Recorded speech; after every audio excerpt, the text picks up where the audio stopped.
Hey Charlie, it's Andre.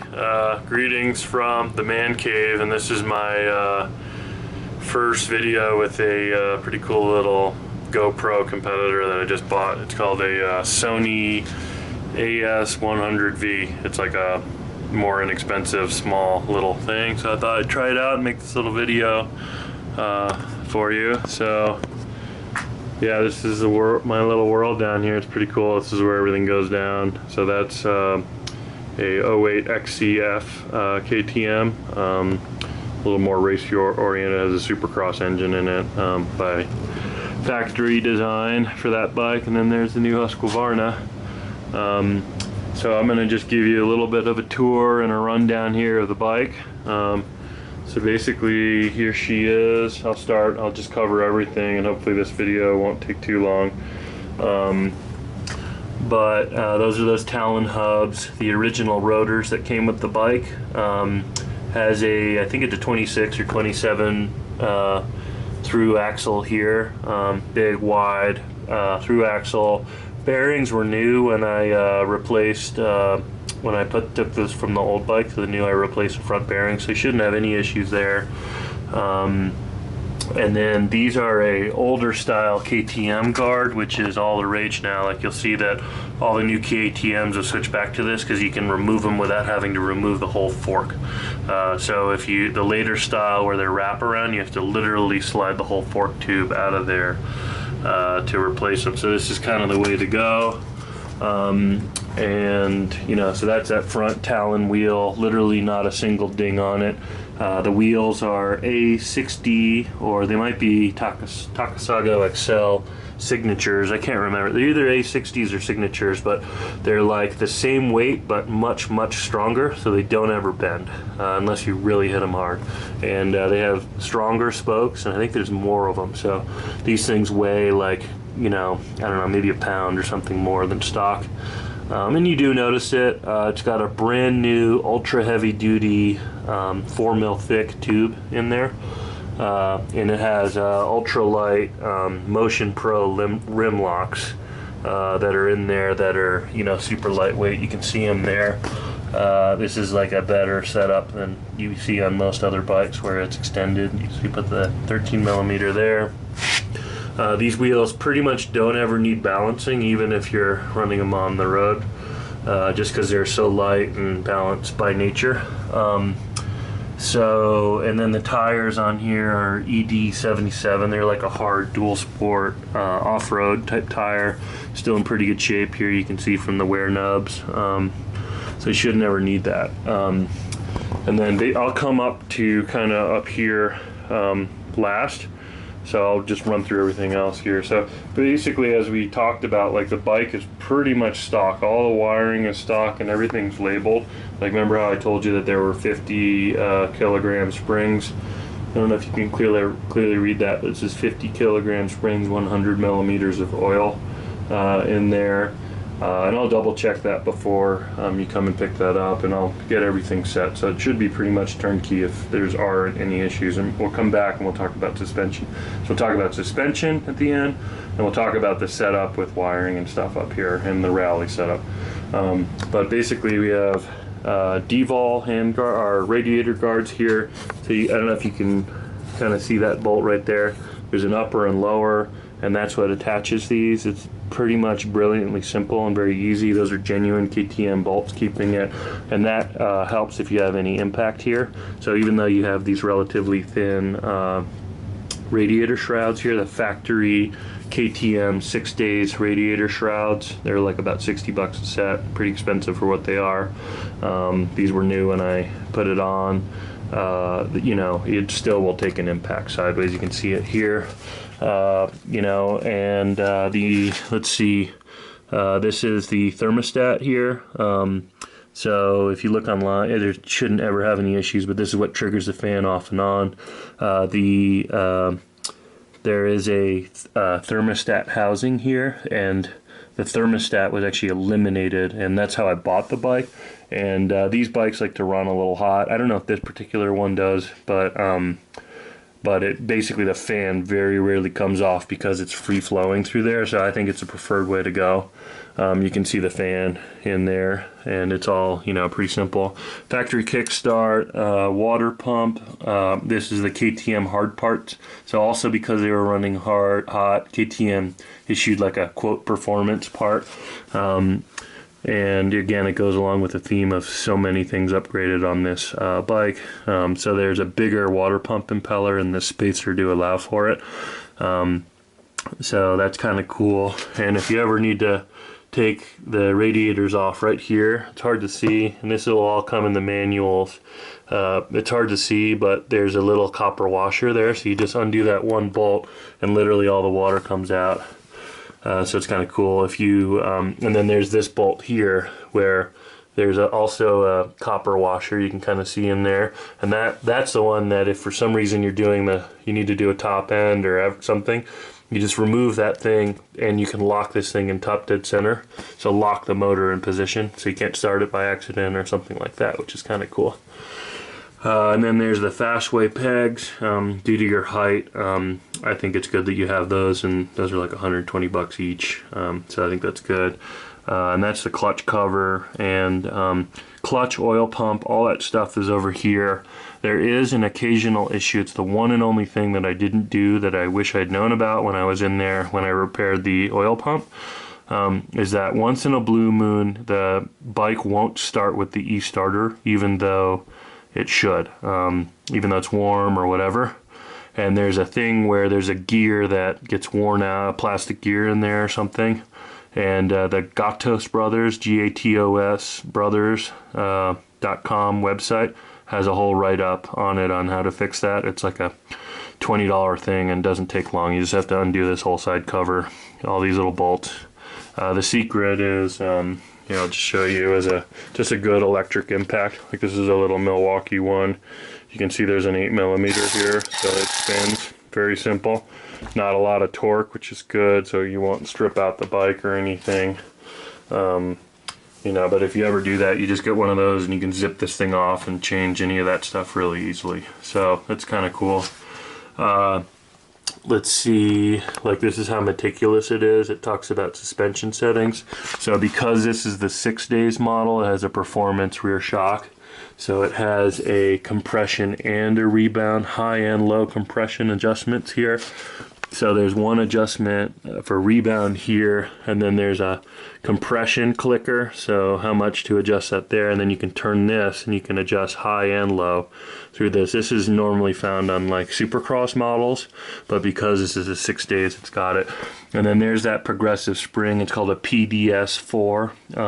That I also pulled off my old bike, so it's well broken in, which is a good thing. Nice and soft, and they never break, they never really wear out. And that's the spring I was talking about, where it's soft and plush in the beginning but firms up nicely so you don't bottom out. And then this was something on the bike. That's like another fancy KTM part. It's basically like a rear brake line cooling fin, which is insane, ridiculous. But it is what it is. And then right here is how you adjust the distance of the front wheel, and you really almost do that for chain tension. And this is right at about the sweet spot where you kind of want it like well spaced out in the back here, because this bike just likes to have longer wheelbase, in my opinion. So it's a little more comfortable. And then that's a factory KTM power parts. KTM, anything like super blingy like this or this, they call them power parts. And those are all power parts, like, direct from the factory, super high end. And then the rear Talon wheel, I never did change the bearings or seals here. I didn't need to, and it spins just fine, so it shouldn't need anything. But if you basically, like KTM wheels, pretty notoriously every 2,000-3,000 miles, usually you have to replace the rear bearings, especially if you're going through a lot of water crossings. But you shouldn't need anything there. So, and then this tire, it's in pretty good shape. This is the brand new Dunlop Geomax AT81 RC. So this is the desert version of it. So you can kind of see it there, Geomax RC. And You know, so it's a pretty good tire, good traction, seems to wear well. You know, you got a little bit more time here. And then the only thing really banged up that I was planning to replace, and I have a brand new one here I'll show you, is just this muffler here. So I'm gonna, it just has a little bit of like markings here, and I just noticed like a little bit of black goo, and that this bolt had popped off. That was my fault, I over torqued it and it snapped. So, of course, I have a brand new radiator for you right here, or muffler. I don't know if you can see that, but I'm going to throw that on before you pick it up. So it'll have a brand new muffler. And then these are the turn signals that I showed you. So these are like, don't really do much for traffic. You know, like they're not super safe. So if you're in traffic, I'd use your hands basically. That's what I do, like if I'm making a left or right turn. But they allow you to meet minimum and you know, all of that stuff. So I did go ahead and replace that. This is like a tug strap, so that's part of it there, and that's great and super strong. Seat concept seat. This is a mid-range seat. These particular models, the 08s to the 11s, sit quite high, and in the late, this is a 10, so this is the first year that they actually dropped the engine a whole centimeter, so 10 millimeters. They lowered the engine in the frame, so that's a key thing, and they only did it on 6 days models. All 2011s, there's a frame difference between 2009, 2010, and 2011, because basically the handling was not as good. So that's a huge bonus of this 2010 model. That's a 6 days, is that the engine's a little bit lower, so you get better handling. But in general, these particular bikes sit pretty high. They sit a little higher than pretty much all the other KTMs out there and that I've ridden. So I usually ride a tall seat, being a tall guy, and I found it too tall. So I actually went back with a regular seat. Now you can get a low seat that's even lower, but this regular seat is perfect. And when you're in crazy dirt and stuff, you actually kind of want to have your ass like right here, kind of in the middle, not in the back. And the whole thing about a KTM is that this is why everyone loves them and they're awesome, is that they're balanced. And that means that when you ride them, they kind of sit in the middle, the foot pegs are balanced. And that is the distinguishing factor between a KTM or a Honda or whatever. You know, a lot of the Honda dirt bikes are awesome, and you know, Yamaha, Kawasaki, etc. But they're bigger bikes and they're more enduro oriented, whatever, are a little off. Like my old XR 650, I never felt nearly as good as I do on this thing. So that's a key distinguishing feature. So that's where you kind of want to sit. So again, the key thing is balance and making sure that your suspension is balanced between front and rear and set for your height, weight, sag, etc. So like I said, putting just a little bit of time in the beginning to set the sag, just Google it, and you know, there'll be a million instructions on how to set the sag on a dirt bike, and that's what you want to do. And then so we'll keep running through. This to me is basically like the ultimate dual sport gearing. It's a 48 in the rear and a 13 in the front. So it's deep, low, powerful. It's basically about as low as you can go and still ride some good technical stuff. But also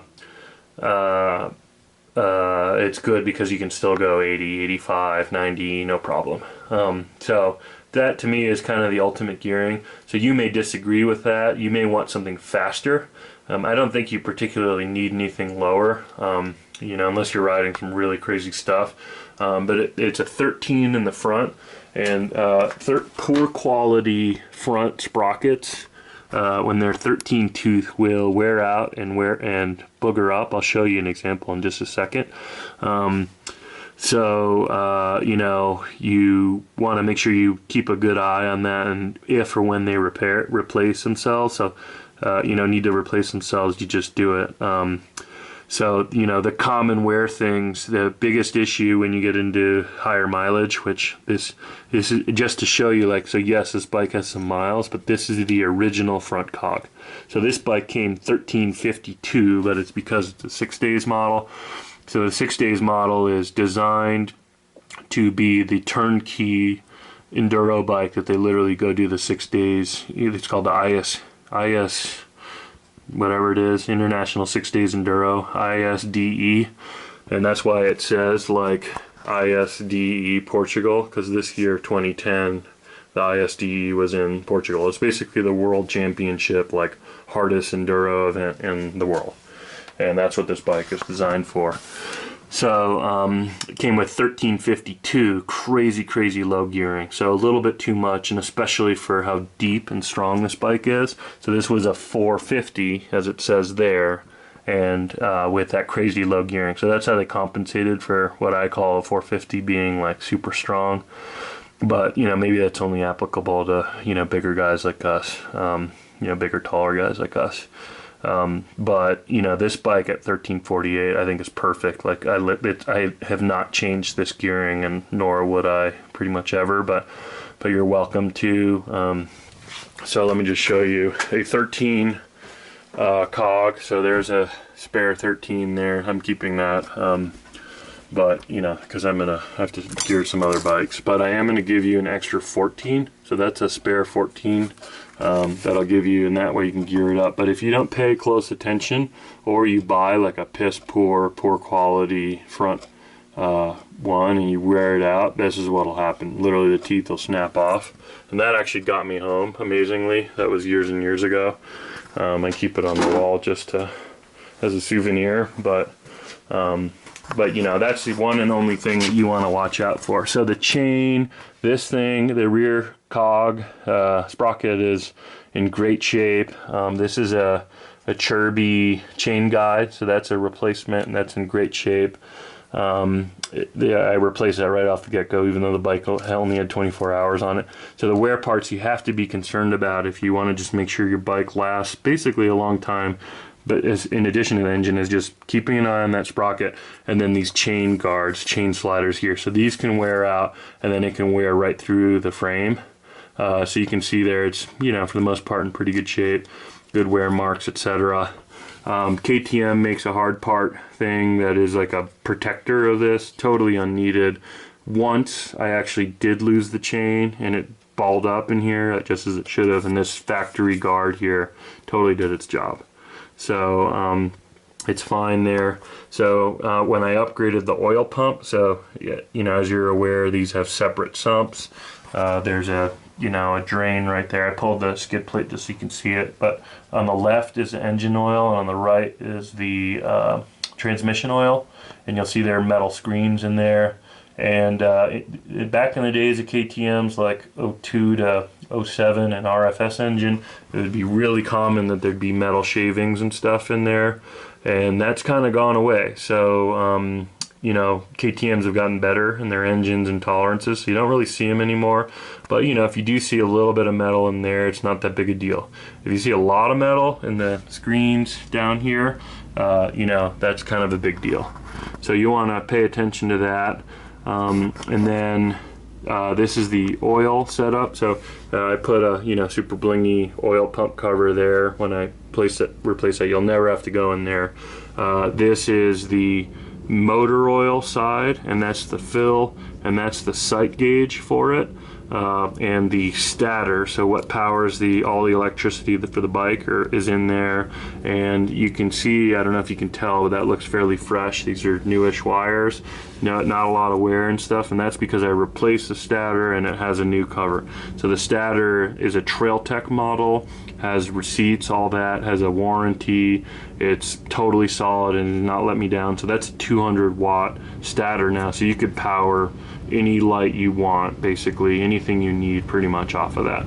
Total overkill, but I did it because of the rally setup. That's a long story, but you know, but that's kind of that. And then you can see it here. This is the cylinder head here. That's where the piston slides in and out of. And I'm sorry, that's the cylinder sleeve, basically. This is the bottom of the engine, and then this is the head here. So that's been redone. This is redone by Thumper Talk. You can see the head gasket and base gasket, everything there is just totally dialed. There's the factory petcock on this Chirby 2.9 tank. New side covers, all that stuff. And then there's the carb, basically. Everything is dialed. The carb here is set up with just one hose for draining and stuff. If you need to drain the gas out of it for storage or whatever, that's the float, basically overflow. and this is a setup by DJH Cycle Sport. So I had this carb set up and modified to be 41 millimeters instead of 39. So he literally bored this over. You know, like, again, I have tons of money into this thing, as you know, I mentioned, but he bored this over, totally set it up and jet it for about 4,000 feet, and it runs awesome. It runs well at all altitudes. You never basically have to rejet it because of that. And normally with KTM, there's this huge pile of hoses that come out, like they literally have this loop here designed to catch all the hoses and have them drain out. But what he does is he merges them all together, and then what I did is I sent one, and those are the breathers of the carb, and this allows you to go through water and stuff without your engine turning off, because 90% of the issues with water crossings, like, you know, say at this depth, you know, so that's like, you know, 1.5 feet or so, even 2 feet, come from the carb, from the breathers for the carb bogging out rather than water getting into the airbox. So that is a way to solve problems if you're going through water things. So I'll show you that breather in just a second. And then this is the DJH cam tensioner. So this has had a new cam chain, etc. It should all be broken in, and you really shouldn't ever have to adjust this. But when you're running the bike, if you hear like some valve ticking and chatter, what you want to do is there's a lock screw here. So there's a keyhole here for an Allen key and a lock screw here, and what you do is you hold the Allen key in here with one hand and turn the wrench with the other, and that'll loosen it, and then you just turn this thing until you hear that noise go away, and then you lock it down again. And that's it. It's as simple as that, and it's it. If you hear the noise, too loose. When it goes away, perfect. If you over tighten, it'll add stretch, and you know, there's these little plastic guides, so you don't really want to over tighten it. You want to just barely have that noise go away, and then you're good. So they say every 20-30 hours or whatever, check it. But I don't even think that's necessary. So I haven't had to adjust it since I put this on, and that was like 1.5 years ago or whatever. So there's that. It has high performance aftermarket radiator hoses. And then there's nothing really particularly unique on this side, just that tank. So it's a 2.9 gallon Achirby. Hard to tell, but over there is the stock tank. So that's a 2.4 gallon. So it's, you know, half gallon difference. Weight's about the same, maybe a little bit more. So I just run this all the time. It's a great tank. And then there's the petcock. So there's on, there's off, and there's reserve. So the reserve is, I forget, like a half gallon or something. It might even be a full gallon, but it basically tells you, you know, when you're starting to run low. And then this is the airbox. It's really easy. You just kind of pop it off,